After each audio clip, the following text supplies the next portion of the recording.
محمد وآل محمد يا مسلمين صلوا عليه. I'm going to, maybe I come down here so I can see the PowerPoint and then tell you what it is.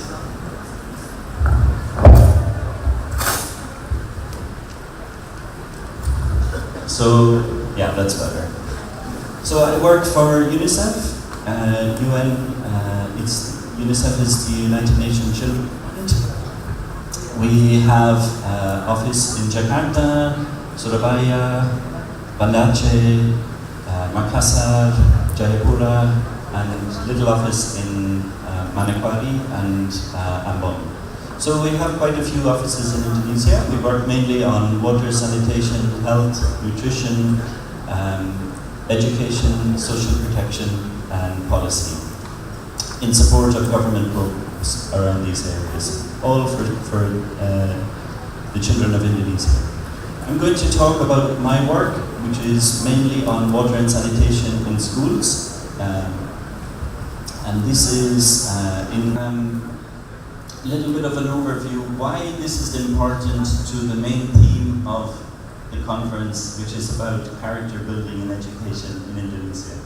It's very important actually because, and I'll come on to the reasons, but one of the challenges in Indonesia is that we're still having problems with water, sanitation and hygiene.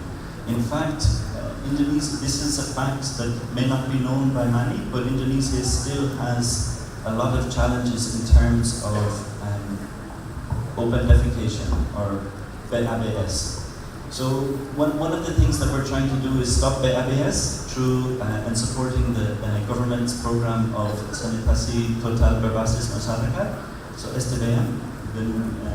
This is being led by Ministry of Health, Kemenkes. But here we see that though Indonesia has done a lot on sanitation since 1990, almost 100 million new toilet users. There's still a long way to go, and that's very important for the development of the country. So when it comes to WASH in schools, we have teaching and in the context of the well-being of Indonesia. And through a partnership with MOE, we created this book about providing guidance to imams, through the mosque, through the religious teachers, why water and sanitation is important. And in fact, MOE went one step further and created this fatwa. This fatwa is 1 year in existence now, and it basically outlines the importance of why water and sanitation are critical to the well-being of and growth of Indonesia. And it also allows the use of zakat funds to be put into water and sanitation facilities, be that in the community, be it in the pesantren, be it in the madras, be it in the local school. So this is a great opportunity actually for Indonesia to mobilize zakat funds to improve the water and sanitation facilities in schools. Next. So, benefit number 2 of having good water and sanitation in schools is education. So we know that this keeps children in school, especially girls actually, and I'll come back to that reason. So it's very important to keep girls especially in school, and good water and sanitation facilities help them to do that. We know when the facilities are poor in the schools, that children drop out more. Henry mentioned this in his opening discussion, his opening speech. He said there's software, hardware, and management. And I'll come back to this point as well.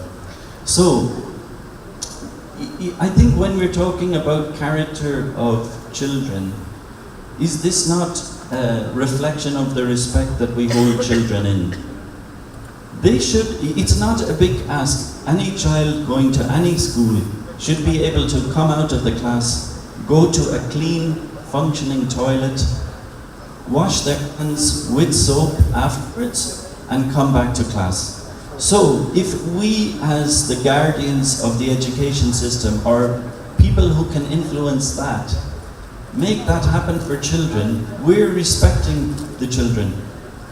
When it doesn't happen, what is the thinking of the children as to how important they are in the world actually? I think this is very important. So that's why I'm here this morning, is to also, galvanize support for this issue. So I think, again, this is not just for this type of intervention, it's for any intervention that will happen in schools. It's about getting that commitment. Without the commitment, it's not going to happen. Comments? So 3 key areas around hardware, software, and management or institutional work on washing schools. So the key messages are the washing hands with soap. 1/4 of the girls in Indonesia, before they had their first menstruation, didn't know what was happening. So they also didn't have facilities in schools to be able to, private areas that they said they had missed school during the last menstruation cycle. So when we look at character and moral of children, children can be change agents themselves in their own communities and improve the development and well-being of their community. But they have to see that that is reflected in the school as well. So that's why I think the 4th benefit of having good water and sanitation in schools. Also, the global,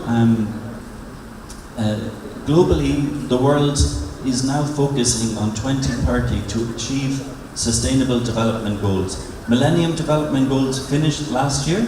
Now we're on Sustainable Development Goals. And that is, and 3 of these are impacted by water and sanitation in schools. That's water and sanitation, gender, and education. Yeah, next slide.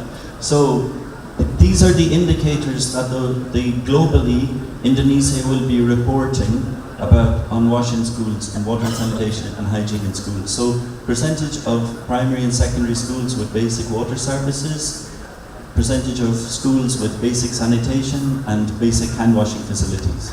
Already the Dapodik of Kementerian Pendidikan, so the Ministry of Education and Culture, they have already a monitoring system that looks at the sanitation and water situation in the country. And we see at the moment it's very bad actually. So when we look at the breakdown of the schools, approximately 1/4 of school toilets are good, and huge numbers are either a small bit broken or very broken. Actually, you see rusak total here is 10%. So this is serious because this is impacting on the children. And then we know that it's not just the facilities, it's also the practices. Children are not understanding the importance of when to wash their hands with soap. So we know that only 2/3 of the schools in Indonesia have separate latrines for boys and girls. So this is also needs to improve. Next. Back one. Okay. So we looked at the ratio of students to school toilets across the provinces of Indonesia, and we see that actually the situation is quite. So where we are now is to having a Ministry of Education, a roadmap for moving forward. So having وآل محمد يا مسلمين صلوا عليه